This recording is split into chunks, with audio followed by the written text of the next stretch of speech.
प्रकाशन कट्ट्यामधून काही पुस्तकांची प्रकाशनं करून बाहेर येत होतो.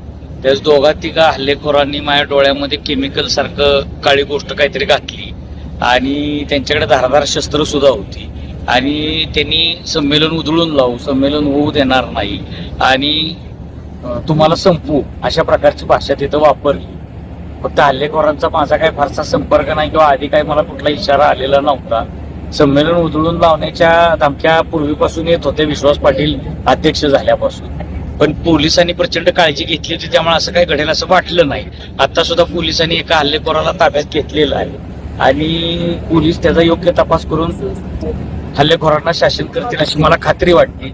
मी वेगवेगळ्या भूमिका घेत असतो, कधी सरकारच्या विरोधात घेतो, हिंदी सक्तीच्या विरोधातनं भूमिका घेतलेल्या आहेत आणि सरकार विरोधात सुद्धा माझा संघर्ष सुरू आहे.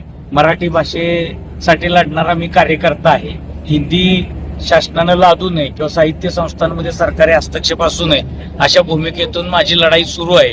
त्यामुळे नेमका कुणी कशासाठी हल्ला केला, कुणी करायला लावला का ह्याच्या तळापर्यंत पोलीसच जाऊ शकतील. आता माझा वैयक्तिक कुणावर काही संशय नाहीये, पण पोलीस याचा शोध घेतील. आम्ही पोलिसांकडे तक्रार करतोय आणि पोलीस योग्य तो तपास करून न्याय देतील अशी मला खात्री वाटते. आमचे महामंडळाचे अध्यक्ष मिलिंद जोशी यांनी मला सुद्धा आता पोलिसांनी संरक्षण दिलेलं आहे.